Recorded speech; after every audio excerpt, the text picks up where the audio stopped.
Hey everyone, welcome to New Church Nation podcast. My name is Cal Ellerby. I am the church planting catalyst for the Apostolic Church of Pentecost. Our objective is to bring to you practitioners and educators that will help you become effective in establishing faith communities within your own context. My guest today needs no introduction to any of you, but Kenn Parker is what I would consider one of my dearest friends and one of my most insightful friends when it comes to church planting and the challenges of our day and our time as far as the gospel in the middle of a broken world. So Kenn, I've been talking to him for a while now, so I'm probably drawing off of the fuel tank. I don't want to run him out of gas completely. No, don't you worry about it. Don't worry about it, buddy. Anyways, thanks, man, for doing this. So I'm glad appreciate you. And I know that the insights that you've shared with lots of the people that will be listening to this. But considering the point in your journey that you're at, I think that some of the pure honesty and clarity that you're starting to allow yourself to think about is important for the rest of us to hear. And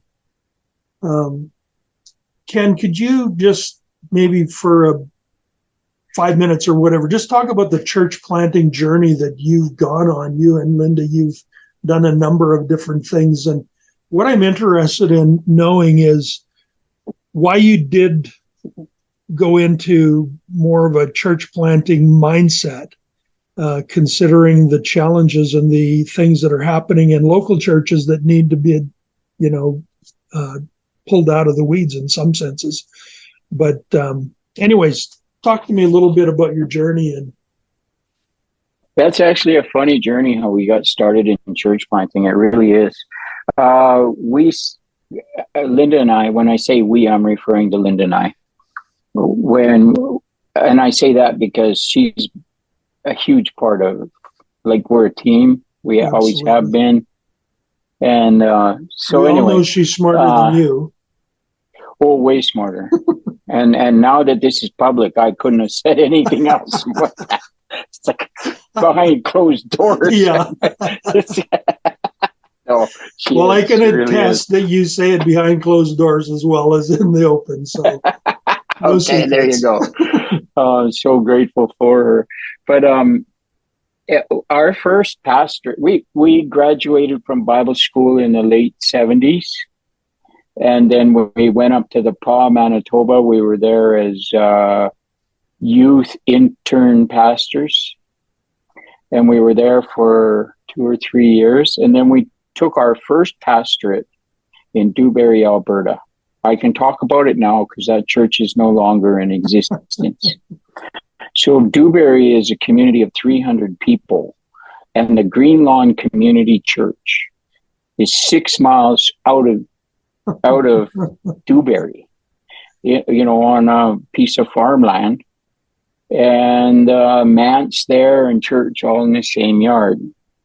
What a disaster, Cal. It was a disaster. And I'm not talking about the church. How old were you? You're talking about Kenn. I would have been 23. I got ordained when I was 23. So we're talking about Kenn Parker off the street for about 4 years. Yeah, 23, maybe 5. Trained and raised up by Wally Sabell in Teen Time, which is very highly entrepreneurial, risk-taking, actually not very good at risk management. It's just let's do it. That was my introduction to the gospel as far as spreading the gospel. So anyway, I get to Dewberry and I'm a cocky, young, charismatic. I'm not even referring to gifts now, just personality, arrogant, in your face. Then I'm with farmers. Give them a break. So I come in with all these novel ideas. The church grew 2 years. We had to add on to that little building. We were back in the days of Sunday school, bus ministry.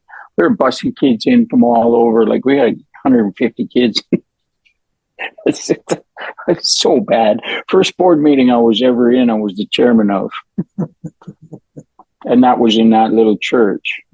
We lasted 2 years. I could tell you more funny stories about mouse-infested houses and being out in 40 below weather and having my water line freeze up, and I'm in a 45-gallon barrel with a tiger torch between my legs, trying to get down to the wellhead there just to thaw it out. I thawed it out. I thought it out. As Linda's in there watching from the window, and I'm trying to clamber. The barrel is like 3 feet below the surface of the ground, and then the 45-gallon barrel, the height of it, I'm inside the barrel with the tiger torch between my legs, down at the. I come fly, like all of a sudden I got water, like submersible pumps just pumping on.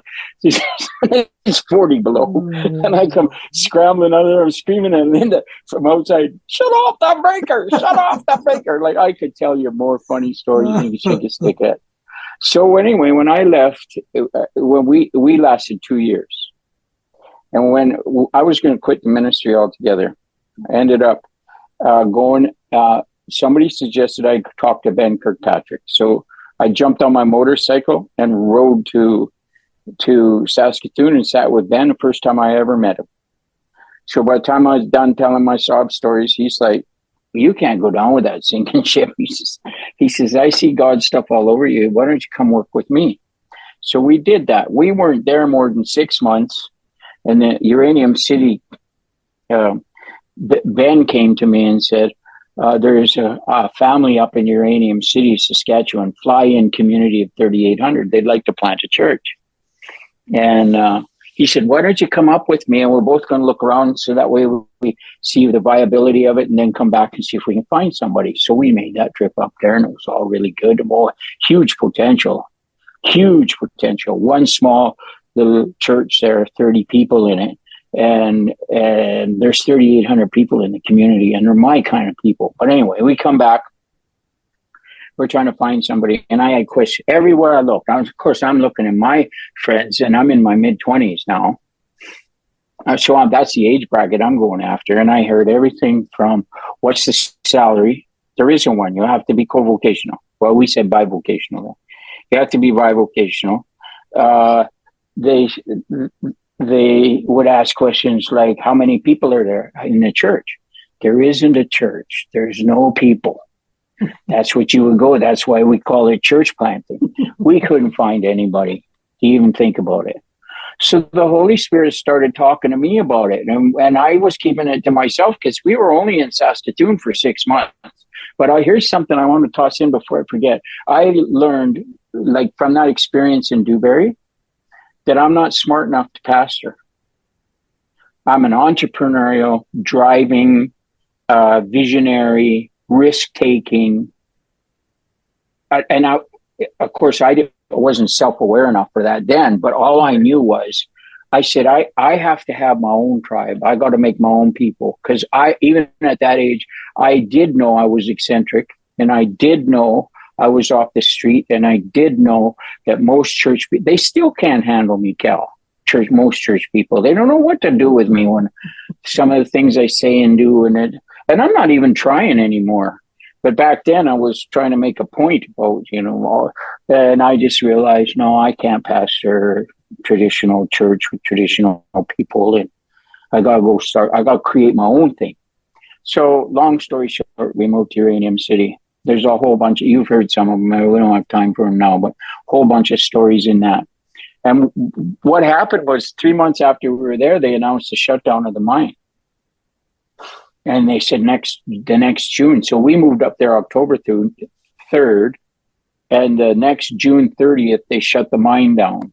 And when the ice road was in, and that's how I helped support myself, was I was an ice road trucker up there. And when the ice road was still in, but about to go out in the spring, they put a highway sign, like official sign, green sign. I don't know who had it made. I don't think it was government, but it looked like a government sign, highway sign, and it said, "With the last one out, please shut off the lights." It's like, And but we had a mini revival there. Linda, she's got the right numbers. I think she said we baptized like 55 people. We flew them all out to Saskatoon and had a big water baptismal service. And we saw a lot of people get saved, but it was the time factor because Jesus knew about the time factor. So anyway, we had a great run there. So we come out of there, and I was so discouraged because I felt like we were going to be there for 5 years. And I remember I was kicking a can down the street one day, and I was upset. And I said, so God, like, I thought this was a 5-year thing. Like, where do we go from here? I got home, and this is way before digital maps. Linda and I started laying out maps. We started with a world map. Lord, where do you want us to go? Like, literally, where do you want us to go? And he put a focus on Canada, and we felt like our ministry was going to be to Canada. Whatever we were doing, it was going to be Canada. So then we took out the Canadian map. I started looking that over, and Thunder Bay came to mind. I had never been to Thunder Bay, but it was like it's right there at the top of the St. Lawrence Seaway on the Canadian side. It's right on they call it the Lakehead for a reason, and it's right at the head of the St. Lawrence Seaway Canadian side, and so we're like, oh, well, what's this about? And we prayed into it for a bit, and we knew we were going to go to Thunder Bay. But then the Lord said to me, but I don't want you to go, I don't want you to go right away. I want you to increase. I want your base. I want you to grow your base and your influence. He said to me, you're going to get a call from the church in Saskatoon. They're going to invite you to come back to plant a church, hive off and plant.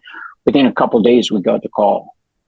So would you come back to Saskatoon? So we did. We went, but I told him when I took the assignment, I said, I'd make a 3-year commitment to you because I know we're called to Thunder Bay. We got to go to Thunder Bay. So anyway, we went and we planted the church in Saskatoon. It was thriving, doing really well. 3 years later, long story short, the church had helped us build a house. We had a beautiful new home. Then we got the call, go to Thunder Bay now. So we sold the house. We moved out there. We had 3 kids. Linda was still nursing Shree. And it was a hot drive across the country. We had a guy by the name of Brown in Beachy, Saskatchewan. Beautiful couple. Mennonite brother and couple. Anyway, he moved us out in his horse trailer. All our furniture in the horse trailer. So we get out to Thunder Bay. We have a little church planting team, but other than that, we didn't have we had a few contacts, but we didn't have anybody committed to the church. So we start from scratch in our living room. When you know, right out of the gate, there's some miracles that happen and doctor certified healings and stuff. And so next thing, word of mouth in our living room, little fat guy preaching in his living room. And it started to grow and it started to flourish. We outgrew our living room. We moved into a couple's rec room. We outgrew the rec room. We moved into a bar. I preached for 2 years with a Coors Light sign flashing over my head, and we had a great time. People getting saved all the time. We used the dance floor, by the way. It was like just a beautiful thing. So anyway, ended up 2005. That church now hundreds of people and multiple staff. I had it set up good. We weren't calling me the senior pastor anymore. I was called the team leader. And I was half-time doing apostolic stuff all over the country, actually in different parts of the world, and half-time at the church. And I would come back. I ran it. But other people ministered in it. So we had a beautiful run. And the average age of that church was 28. And it was just a beautiful, beautiful time. A lot of baptisms, just a glorious time. But around 2000, it would have started in the 90s. But around 2000, I started to get really involved in the whole concept of, back then we weren't calling it multiplication movements, or we weren't calling it movements. It was just, we got to do something different. So I was influenced in the early days by people like Neil Cole with Organic Church. And I was reading all kinds of guys who were the forerunners, I think, with the whole concepts and whatever. And in the 90s, I started reading them. And by about 2000, I was getting pretty entrenched in it. Trying to learn it and understand it. 2005, I had it burning in my heart so bad that we got to plant churches. We got to, Neil Cole used the expression, you got to raise the bar of, lower the bar of discipleship and raise the bar of leadership. The opposite. So the other opposite way around. Yeah. Sorry, exactly. Lower the bar of leadership, raise the bar of discipleship. And they were, back then it was called like organic. We weren't called, simple church was around, that word was around a little bit, or phrase, but mostly it was about organic church, and it was about releasing people to plant churches in affinity-based groups, in workplaces, in all kinds of settings. So anyway, that got it. And I realized at that time, I wouldn't think so now, but at that time, I'm the guy who planted Thunder Bay Christian Fellowship and raised it to what it was. And I realized that the foundation that I had created there would not be able to support, at least I thought, would not be able to support all this new stuff. So Linda and I prayed into it a long time, and finally I bit the bullet and I resigned there. And I said, I got to go try this other stuff. I have to go try it. So we moved to Vancouver Island, and right around Vic, because I said I wanted to go to one of the most liberal places in the country where it would be more open to creativity and whatever, right? That was the idea. And more ungodly. Just let me interrupt you for a second, Ken. Don't you think that God was starting to do something very clearly in the early 80s with Youngie Cho and Neighbors and who's the guy, the master plan of evangelism on discipleship, and Bill Hull and all those guys, Coleman, all those guys were having something that was percolating and yet unformed. It was so embryonic, nobody understood it. But it was God, and here we are 40 years later, and it's starting to become... It's come so far, Cal. It's come so far in the last 40 years of my, like, even, it's just, you're absolutely right. I think home groups were also a big part of that. Like, I think we were onto someone's home groups. Yeah. Anyways, I interrupted you. My apologies. No, it's all good. No, I prefer you do that. So we moved to Victoria, and we planted our first church that we intended to be organic, simple church.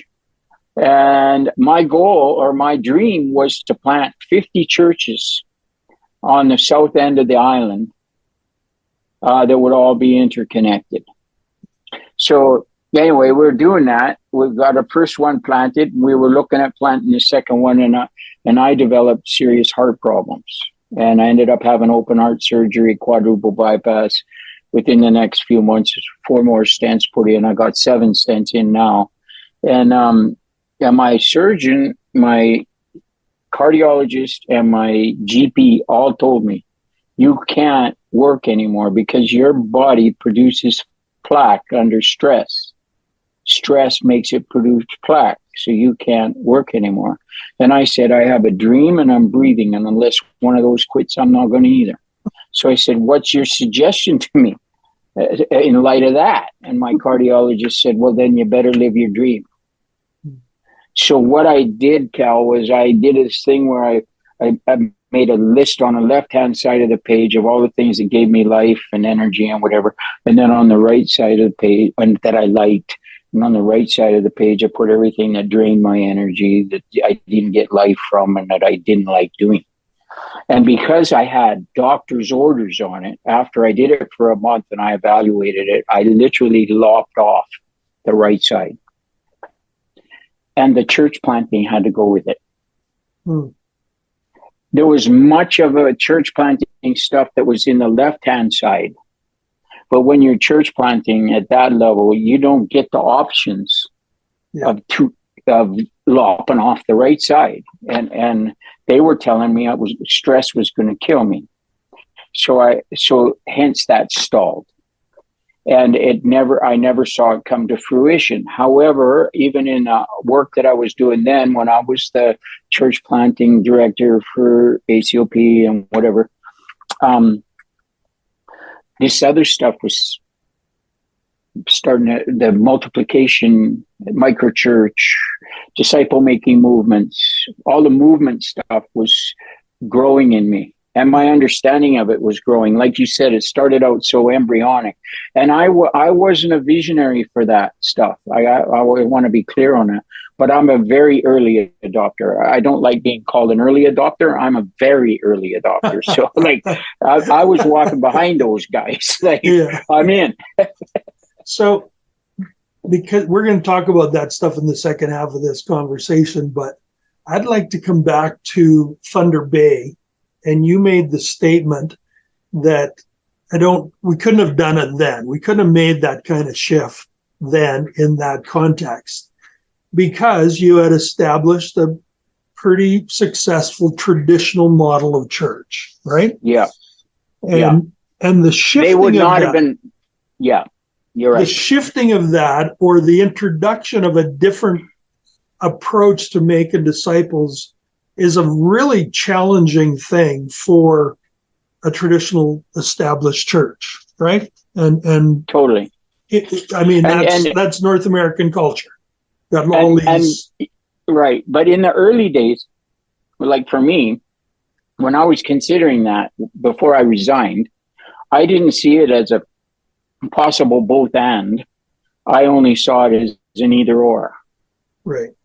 So if I'm going to talk to me why. First of all, we'll get into the both and in a bit, but talk to me about the challenges associated with transitioning and what we're looking at, bringing what happened in 2000 or whatever year it was into our present day context, because I don't know that a lot has changed, that it's a challenging thing to wrap our head around. How do we take our traditional churches and make them really impactful in terms of making disciples? Right. And I can't, first of all, we have to be clear that the traditional model doesn't make disciples. It just doesn't.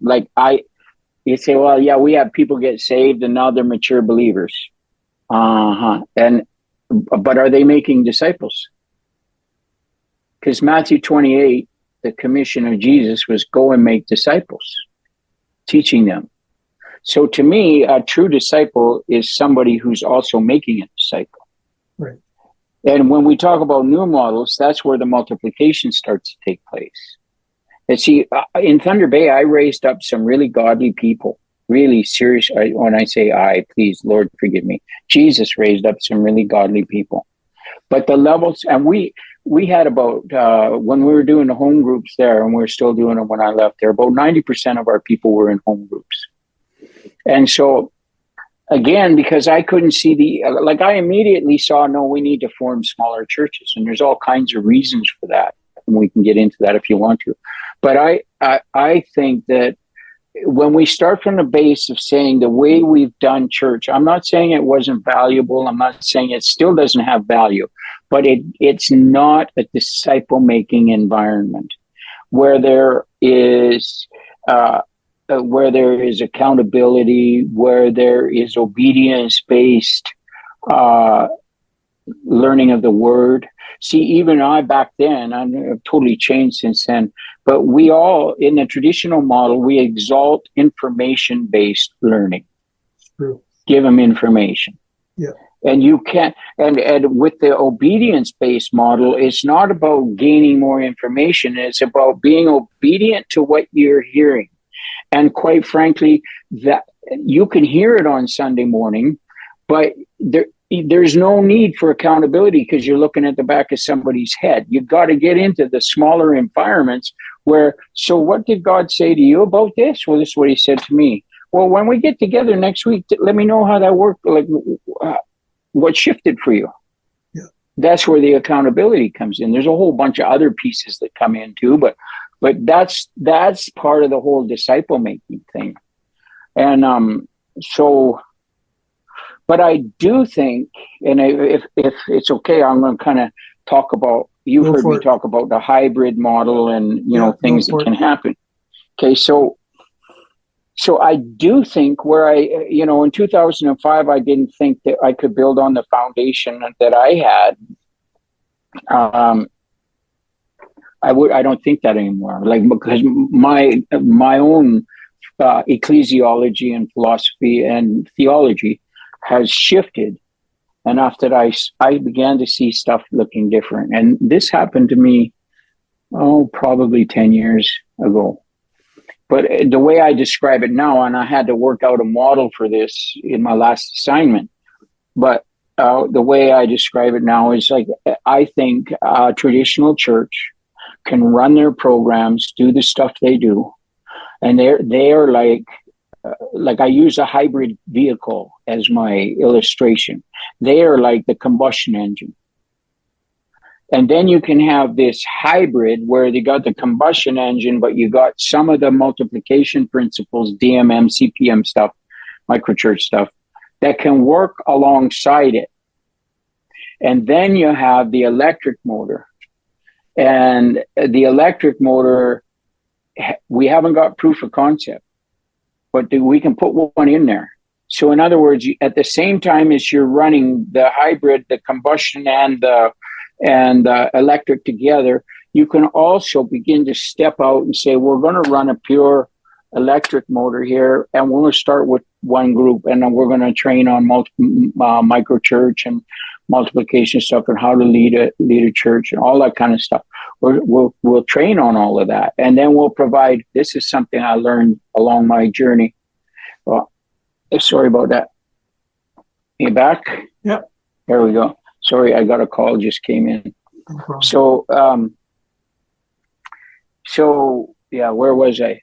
So you can do, like as a traditional church, you can do the two pieces where you work together, the electric and the combustion work together. And then you can also say, we're going to have a skunk works. We're going to get right into R&D here, and we're going to start a couple. I know what I was going to say was that we will not only provide the training, but we will provide the coaching, and we will provide the support and whatever is necessary. We're not just going to throw you out there and say, plant a church. And so, and work within the network of that combustion engine. So, but what, I'm trying to figure out how to say this without going into my last assignment. It's a challenge. So let me interrupt you for a second.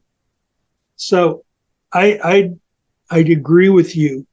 I think where we find it difficult for people to really embrace what you're talking about, the combustion, the hybrid, and the electric, is that it's always comes down to who's serving who.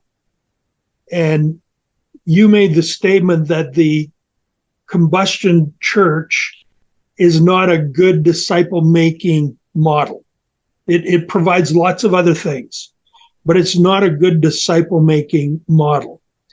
So if the electric church or the small micro church, for lack of a better word, movement, right, of where people can come together, do community together, and really get involved in people's lives and grow and learn together. If we can see the combustion church, the traditional church, as a servant to making that effective, because we're fulfilling the Great Commission of making disciples, now we can see the value of all the different components in this. So we're not abandoning the electric, but we're using the electric to accomplish frontline stuff in terms of making disciples, and the hub or the combustion engine is a servant to it, not the other way around. There you go.